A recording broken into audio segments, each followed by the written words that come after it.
नमस्ते श्रीशिवाय कुलाराध्या कुलेश्वरी कुलसंरक्षणी माता कौलिकज्ञान प्रकाशिनी वन्दे श्रीकुलपूज्या त्वां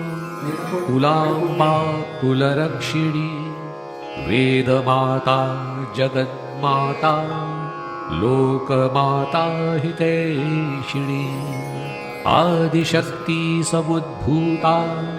त्वया हि कुलस्वामिनी विश्ववन्द्यां महाघोरां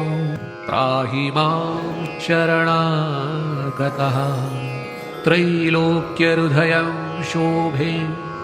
देवी त्वं परमेश्वरी भक्तानुग्रहकारिणी कुलदेवी नमः।